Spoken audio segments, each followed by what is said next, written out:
Biryani okay, ಏನು ಹೇಳೋಷ್ಟು ಏನು ಚೆನ್ನಾಗಿಲ್ಲ ಗುರು. 170 ರುಪೀಸ್ಗೆ ಆಯಿಲ್ ಇದು ಸ್ವಲ್ಪ ತುಂಬ ಆಯಿಲ್ ಜಾಸ್ತಿ ಇದೆ. ಇದು ಕಾಂಪ್ಲಿಮೆಂಟ್ರಿಂದ ಅಂದ್ಕೊಂಡ್ರೆ ಇದಕ್ಕೂ 10 ರುಪೀಸ್ ಅಂತೆ.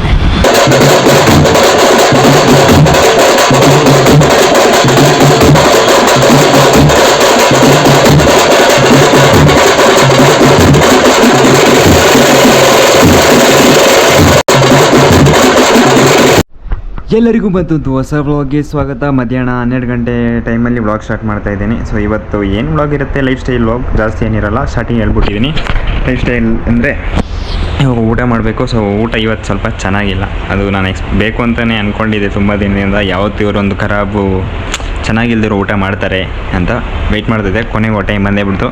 ಅದು ಒಳ್ಳೆ ವೀಕ್ ಆಫ್ ಟೈಮಲ್ಲಿ ಸಿಕ್ಕಿರೋದ್ರಿಂದ ಫೈನಲಿ ಒಳ್ಳೆ ಒಂದು ಬಿರಿಯಾನಿ ಹಂಟಿಂಗ್ ಇವತ್ತು ನಾವು ನೋಡೋಣ. ಒಳ್ಳೆ ಬಿರಿಯಾನಿ ನನಗೆ ಯಾವ ಥರ ಬೇಕಂದ್ರೆ ಸ್ವಲ್ಪ ಗ್ರೇವಿ, ರೆಡ್ ಕಲರ್ ಚಿಕನ್ ಇರಬೇಕು. ಸೊ ಆ ಥರ ಬೇಕು. ಇದು ಚೆನ್ನಾಗಿರುತ್ತೆ. ಯಾವುದಪ್ಪ ಅದು ಮಂದಿಗೆ ಸ್ವಲ್ಪ ಬಜೆಟ್ ಜಾಸ್ತಿ ಆಗಿಬಿಡುತ್ತೆ. ಅದು ಬೇಡ. ಸೊ ಅದನ್ನ ಕ್ಯಾನ್ಸಲ್ ಮಾಡಿ ಇವಾಗ ಹೋಗ್ತಾ ಇರೋದು ಒಂದು ನಾರ್ಮಲ್ ಬಿರಿಯಾನಿ. ನನಗೆ ಗೊತ್ತಿಲ್ಲ ಎಲ್ಲಿ ಸಿಗುತ್ತೆ ಅಂತ. ಈ ಥರ ಬೇಡ. ಅಂದರೆ ಈ ಮೊನ್ನೆ ರೀಸೆಂಟಾಗಿ ಒಂದು ತಿಂದಿದೆ, ಅಂದರೆ ಸಿಂಪಲ್ ಒಳ್ಳೆ ಪಲಾವ್ ಥರ ಮಾಡಿದರೆ ಆ ಥರ ಬೇಡ. ನಮ್ಮ ಸೈಡಲ್ಲಿ ಸಿಗೋದಾದರೆ ಫ್ರೈಡ್ ಚಿಕನ್ ಜೊತೆ ಕುಷ್ಕ ಆ ಥರ ಸಿಗುತ್ತೆ. ನನಗೆ ಸ್ವಲ್ಪ ಫ್ರೈಡ್ ಚಿಕನ್ ವಿತ್ ಗ್ರೇವಿ ಆ ಥರ ಎಲ್ಲಿ ಸಿಗುತ್ತೆ ನನಗೂ ಗೊತ್ತಿಲ್ಲ. ಸ್ವಲ್ಪ ಗೂಗಲ್ ನೋಡಿ ಹಂಗೆ ಹೋಗ್ತೀನಿ. ಎಲ್ಲಿ ಸಿಗುತ್ತೆ ಅಲ್ಲಿ ತಿನ್ನೋಣ ಬನ್ನಿ. ಇವಾಗ ಪರ್ಸ್ ತಗೊಂಡಿದ್ದೀನಿ, ಇಲ್ಲಿ ಫೋನ್ ಇದೆ. ಫೋನ್ ತಗೊಂಡು ಇವಾಗ ಡೈರೆಕ್ಟ್ ಹೋಗೋದಷ್ಟೇ. Let's go. More than 1 hour ಆಯಿತು ಬಿಸಿಲಲ್ಲಿ ನಡೆದು ಸಾಕಾಗ್ಬಿಟ್ಟಿದೆ ಗುರು. ಫೈನಲ್ ಅದೇ ಒಂದು ಲೊಕೇಶನ್ಗೆ ಹೋಗ್ತಾಯಿದ್ದೀನಿ. ಅಲ್ಲಿ ನಾನು ಅಂದ್ಕೊಂಡಿರೋ ಬಿರಿಯಾನಿ ಸಿಗುತ್ತಾ ಅನ್ನೋದೇ ಡೌಟು. ಬಿರಿಯಾನಿ ಓಕೆ, ಏನು ಹೇಳೋಷ್ಟು ಏನು ಚೆನ್ನಾಗಿಲ್ಲ ಗುರು. 170 ರುಪೀಸ್ಗೆ ಆಯಿಲ್ ಇದು ಸ್ವಲ್ಪ ತುಂಬ ಆಯಿಲ್ ಜಾಸ್ತಿ ಇದೆ.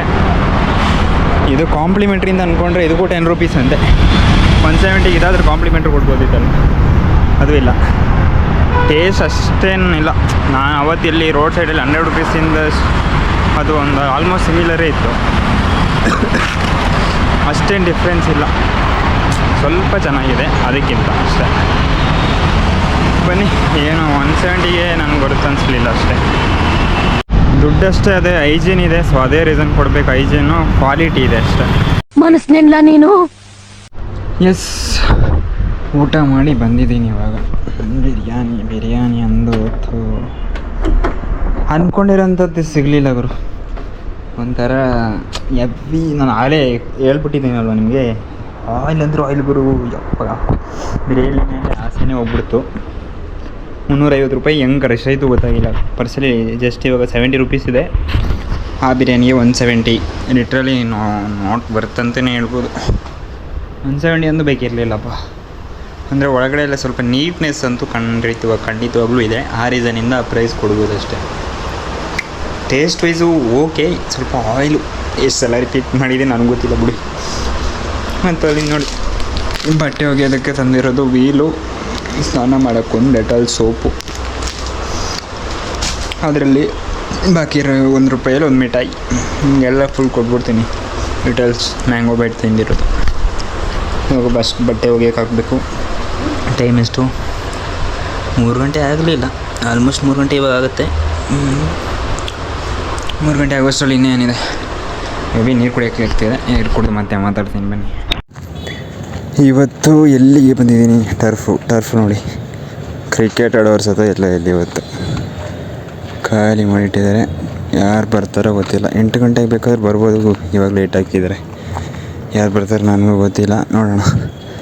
8 ಗಂಟೆಗೆ ವೆಯ್ಟ್ ಮಾಡಬೇಕಂದ್ರೆ ನಾನು ಇವಾಗ ಆ ಕಡೆ ಎಲ್ಲಾದರೂ ಹೋಗ್ಬಿಟ್ಟೆ ಬರಬೇಕು. ಯಾಕಂದರೆ 7:22 ಏನಾದರೂ ಕುಡಿದು ತಿಂದು ಬಂದರೆ ಆಗ್ಬೋದು.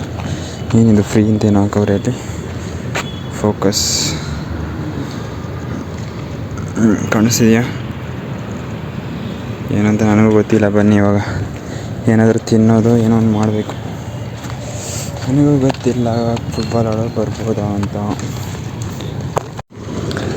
ಜಿಂಕಲ ಕಲ್ಲ ಏನಾಯಿತು ಸೀನ್ ಅಂದರೆ, ಅಲ್ಲಿ ನೋಡಿ ಎಲ್ಲ ಹೋಗ್ತಾ ಇರೋದು ಕಾಣಿಸ್ತಿದೆ ನಿಮಗೆ. ಈ ಲೈಟನ್ನು ಲೋ ಮಾಡೋದನ್ನು ಕಲಿಬೇಕಾಗತ್ತೆ. ಅಲ್ಲಿ ಕಾಣಿಸ್ತಿದೆ, ಎಲ್ಲ ಹೋಗ್ತಿದ್ದಾರೆ. ನನ್ನ ಪ್ರಕಾರ ಇವರೆಲ್ಲ ಕ್ರಿಕೆಟ್ ಆಡೋದಕ್ಕೆ 7:30 8:30 ಆರಾಮ್ ಕ್ರಿಕೆಟ್ ಆಡ್ತಾರೇನೋ. ಅವ್ರ ಹತ್ರ ಬ್ಯಾಟೆಲ್ಲ ಕಾಣಿಸ್ತಿದೆ. ಸ್ವಲ್ಪ ಹೊತ್ತು ನಿಲ್ತೀನಿ, ಒಂದು 5 ನಿಮಿಷ. ಬ್ಯಾಟು ಬಾಲ್ ಹೊರಗಡೆ ಬಂದಂಗೆ ಇಲ್ಲಿಂದ ಕಳ್ಚ್ಕೊಳ್ಳೋದೆ. ಯಾವಾಗರೂ ನನಗೆ ಚಾನ್ಸ್ ಸಿಗುತ್ತೆ. ಹೊಸ ಪ್ಲೇಯರ್ಸ್ ಸಿಗುತ್ತೆ ಒಂದು ಚಾನ್ಸು ಸಿಗ್ತಾಯಿಲ್ಲ, ಯಾರು ಆಡೋಕ್ಕೆ ಬರ್ತಾಯಿಲ್ಲ. ಸಾಟರ್ಡೆ ಸಂಡೇ ವೀಕ್ ಆಫ್ ಸಿಕ್ಕಿದ್ರೆ ಬರ್ತಾರೆ ಆಯಿತಾ. ಈ ವೀಕಲ್ಲಿ ಮುಗೀತು ವೀಕ್ ಆಫ್, ಇನ್ನು 3 ದಿನ ಇಲ್ಲ. ಫ್ರೈಡೇ ಸಾಟರ್ಡೆ ಸಂಡೇ 3 ದಿನ ಹೋಗಬೇಕು. ಇನ್ನು ನೆಕ್ಸ್ಟ್ ವೀಕೆ ಅದು ಯಾವಾಗ ತಗೋತೀನೋ ಏನು ಕಥೆನೋ. ಯಪ್ಪ ಹೋಗೋಣ ಬನ್ನಿ. ಪ್ಲ್ಯಾನ್ ಏನು ಮಾಡ್ತವ್ರೆ ನೋಡ್ತೀನಿ ಒಂದು ಸೆಕೆಂಡ್ನಲ್ಲಿ, ನಿಮಗೆ ತೋರಿಸ್ತೀನಿ, ಏನಂತ ಅಪ್ಡೇಟ್ ಕೊಡ್ತೀನಿ. ಅವ್ರನ್ನಂತೂ ಯಾವ ಆ್ಯಂಗಲಲ್ಲೂ ಫುಟ್ಬಾಲ್ ಪ್ಲೇಯರ್ಸ್ ಥರ ಕಾಣಿಸ್ತಿಲ್ಲ. ಒಂದು ಬೂಟು ಇಲ್ಲ, ಏನೂ ಇಲ್ಲ. ಫುಟ್ಬಾಲ್ ಬರೋರು ಸ್ಟಾರ್ಟಿಂಗೇ ಶಾರ್ಟ್ಸ್ ಎಲ್ಲ ಹಾಕ್ಕೊಂಡು ಬರ್ತಾರೆ ಒಬ್ಬೊಬ್ಬರು. ಇವರು ಜೀನ್ಸ್ ಪ್ಯಾಂಟಲ್ಲಿ ಬಂದಿದ್ದಾರೆ ಅಂದರೆ ಅಬ್ಸಲ್ಯೂಟ್ಲಿ ಕ್ರಿಕೆಟೇ. ಅವ್ರು ವಾರ್ಮ್ ಅಪ್ ಸ್ಟೈಲ್ ನೋಡಿದ್ರೇ ಗೊತ್ತಾಗ್ಬಿಡುತ್ತೆ. ಪಾಕಿಸ್ತಾನ ಅವ್ರದ್ದು ನೇಮ್ ವೈರಲ್ ಆಗಿತ್ತಲ್ಲ, ಅದು ಮಾಡ್ತಾರೆ ಅಲ್ಲಿ. 100% ಕ್ರಿಕೆಟ್ ಅಂತ ಪ್ರೂವ್ ಮಾಡೇ ಬಿಟ್ಟ, ವಾರ್ಮ್ ಅಪ್ ಸ್ಟೈಲ್ ತೋರಿಸ್ಬಿಟ್ಟು. ಇವಾಗ ಬನ್ನಿ ಹೋಗೋಣ. ರೂಮಲ್ಲಿ ಬ್ಯಾಟ್ ತೆಗ್ದ, ಮುಗೀತು, ಹೊರಡದೆ. ಕತೆ ಇಲ್ಲಿಗೆ ಮುಗಿಯಿತು.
वोट प्रति